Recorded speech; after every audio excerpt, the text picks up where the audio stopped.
I caught my husband whispering about drugging me. 9 hours later, his life was over. I was staring at a neon blue audio waveform on my phone screen, listening to my husband of 4 years whisper about the heavy sedative he'd slipped into my evening tea, when I realized the man sleeping next to me wasn't my partner. He was a predator, and I had exactly 9 hours to financially and legally ruin his life before his parents arrived for Sunday brunch. My tongue felt like it was coated in dry sand. A dull, rhythmic throb hammered relentlessly behind my eyes, a feeling I had been waking up with for the better part of 3 weeks. Every morning felt like clawing my way out of a shallow, muddy grave. Derek swore it was just work-related stress. He would stroke my hair, his touch feather-light and comforting, and whisper that I just needed to relax and let him take care of things. Every night, without fail, he poured me a steaming cup of my favorite loose-leaf chamomile tea, watching me sip it while he rubbed the knots out of my shoulders. I thought I was the luckiest woman alive. 312 Crestview Drive wasn't just a house to me. It was my absolute masterpiece. As a senior systems architect,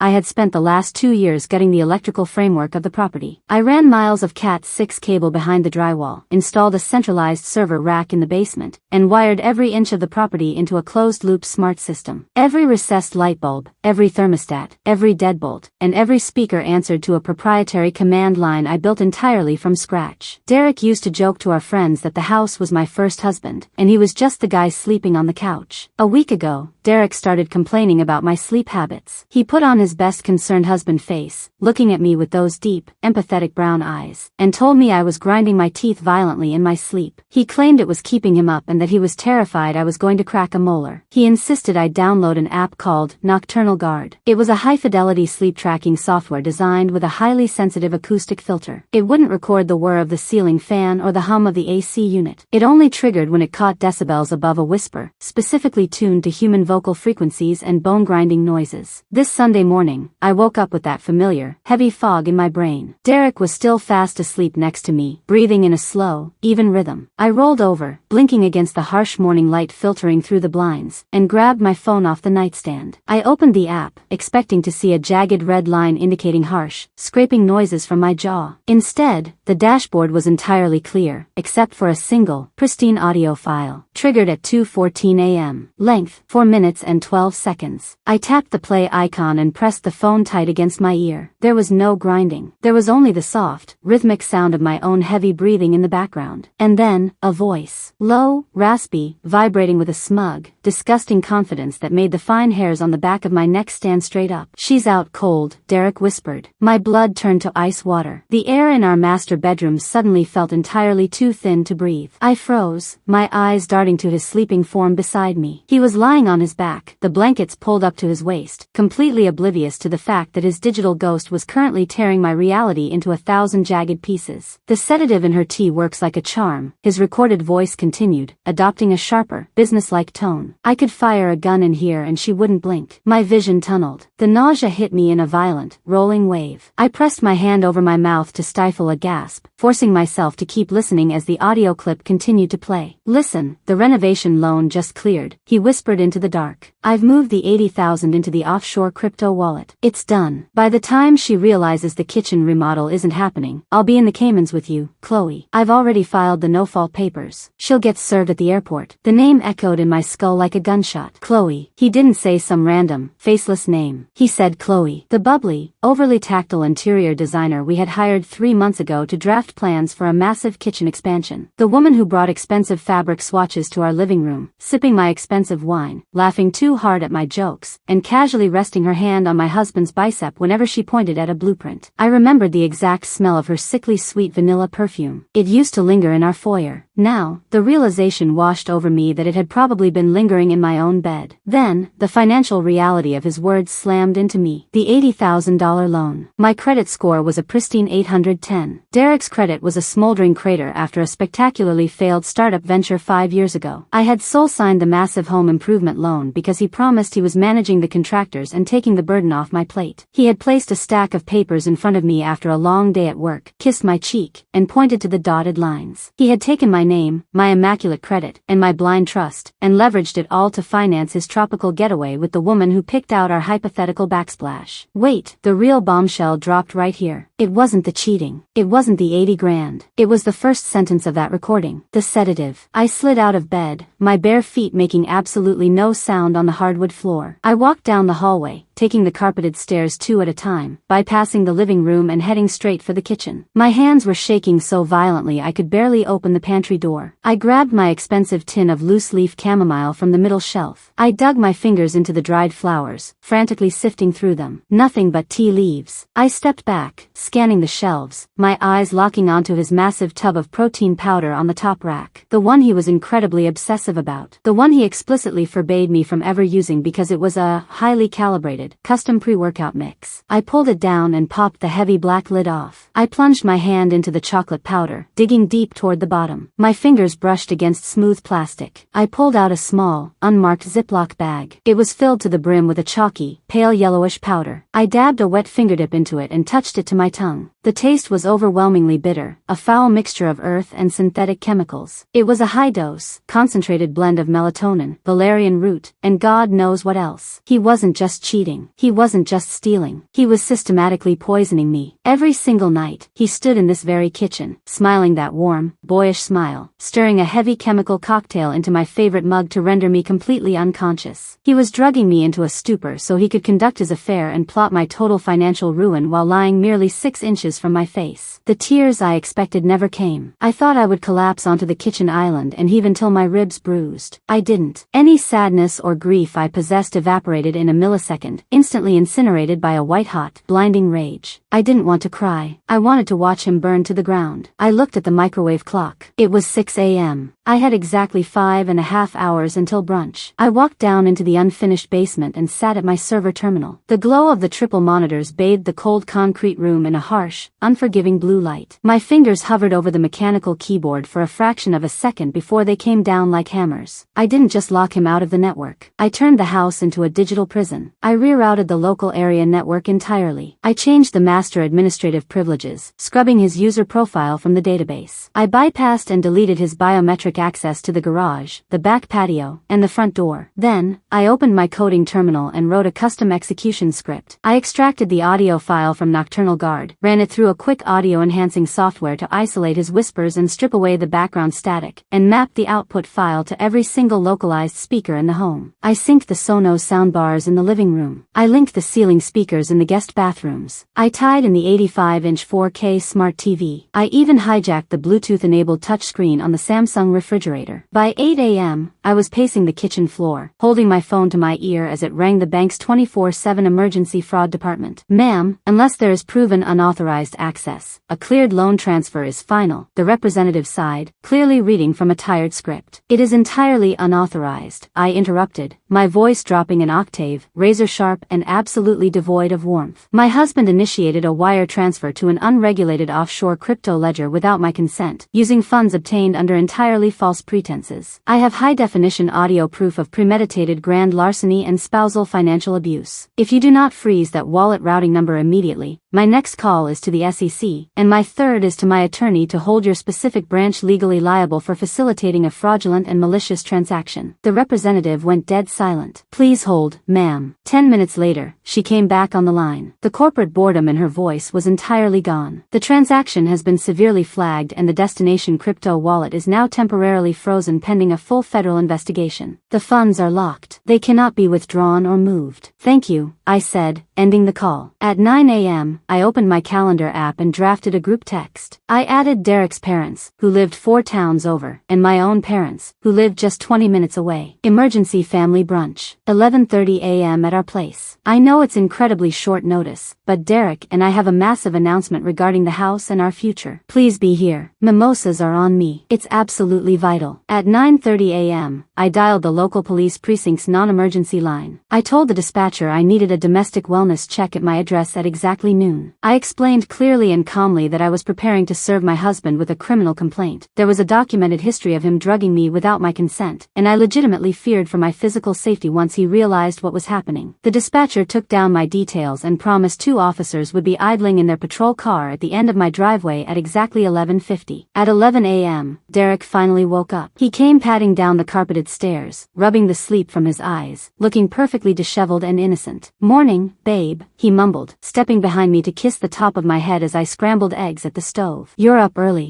You sleep okay? No grinding?" "I slept perfectly," I said, keeping my eyes locked on the frying pan. "Like the absolute dead." "Good. I told you that new tea blend would help." He smiled, a sickeningly sweet curve of his lips that made my stomach aggressively churn. "Why are you making so much food?" "My parents are stopping by."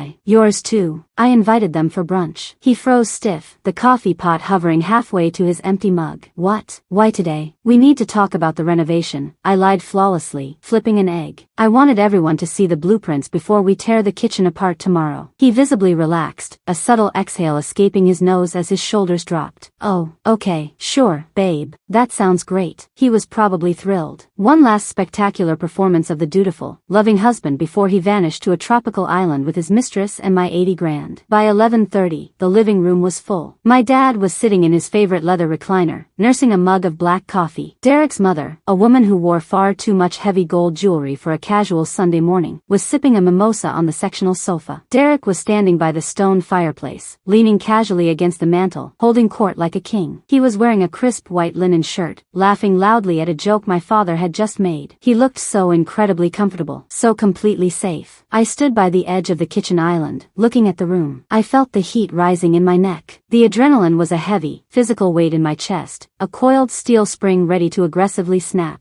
"Can I have everyone's attention?" I said. My voice wasn't loud, but it cut through the idle chatter like a surgical blade. The room went completely quiet. Derek smiled at me, gesturing warmly with his half-empty mimosa glass. "Go ahead, honey. Tell them about the big plans." "I will," I said, taking a slow, measured step into the center of the living room rug. "But first, I've been having some real trouble sleeping lately." Derek was kind enough to suggest I download a sleep tracking app. It really helped me clear my head. In fact, it helped me realize exactly what our future looks like. Derek's brow deeply furrowed. "Jazz, what are you talking about?" I didn't answer him. I didn't even look at his face. I pulled my phone from my back pocket. I opened the master administrative app for the house. I tapped the glowing green icon labeled Execute. The massive 85-inch 4K television on the wall behind Derek instantly flickered to life. The screen was pitch black, except for a massive, neon blue audio waveform pulsing silently in the dead center. Then, the heavy bass dropped. The sound roared out of the 7.1 surround sound system. It was physically deafening. The crisp, digitally enhanced audio filled the room, violently bouncing off the vaulted ceilings. "She's out cold." Derek physically flinched as if an invisible hand had struck him with a baseball bat. His eyes went dangerously wide, darting frantically from the television screen to his own phone resting in his pocket. "The sedative in her tea works like a charm. I could fire a gun in here and she wouldn't blink." Derek's mother gasped sharply, clutching her chest. The crystal champagne flute slipped through her trembling fingers. It hit the oak hardwood floor and violently shattered, spraying orange juice and glass shards across the expensive rug. Nobody moved. Nobody breathed. "Listen, the renovation loan just cleared. I've moved the 80,000 into the offshore crypto wallet. It's done.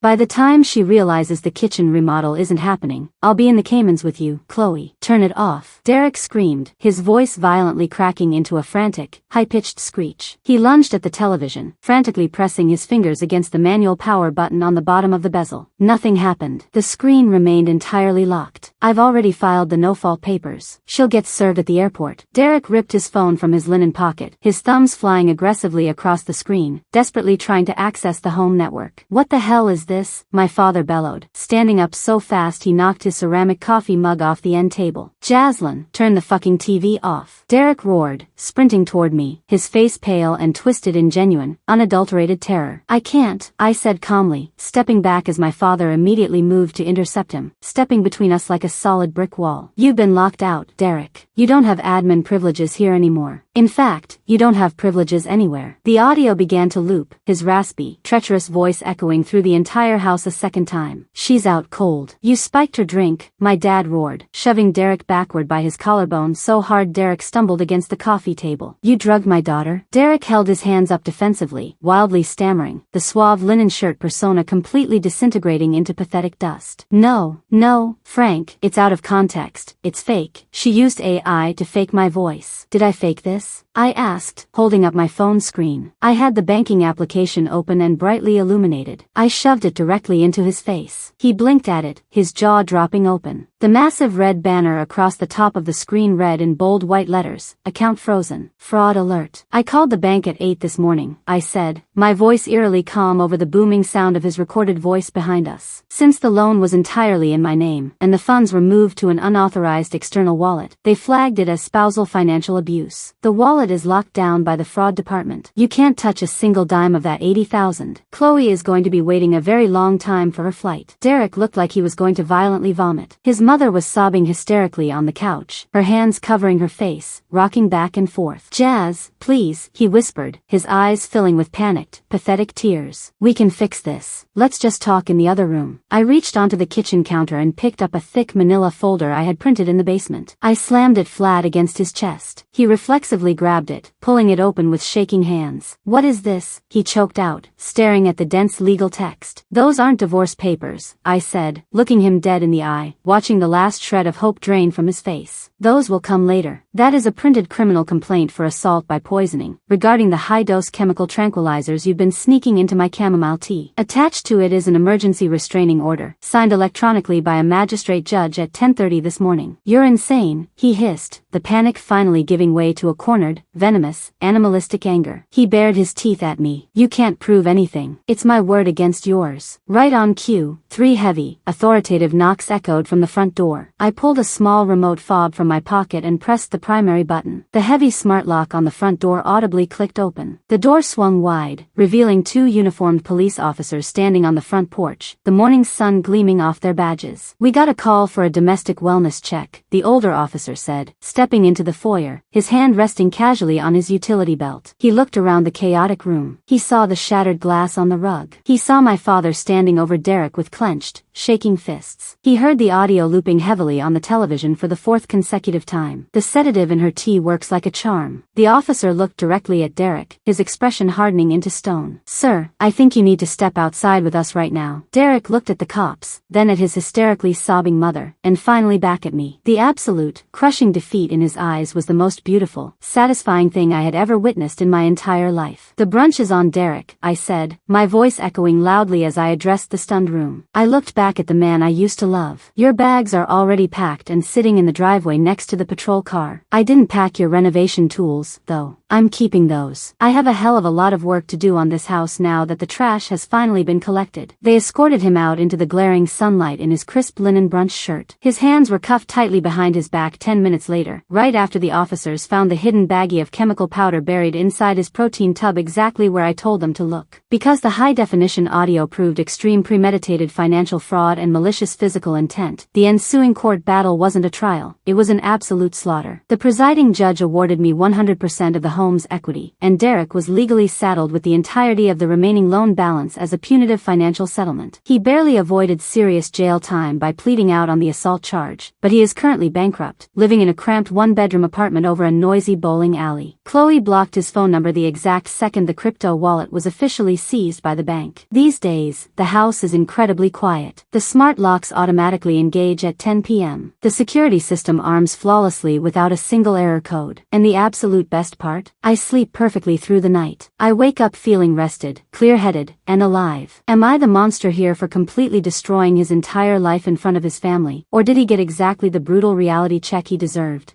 If you have made it this far and want to see more videos like this, then kindly subscribe and turn on notifications so you may never miss another story like this.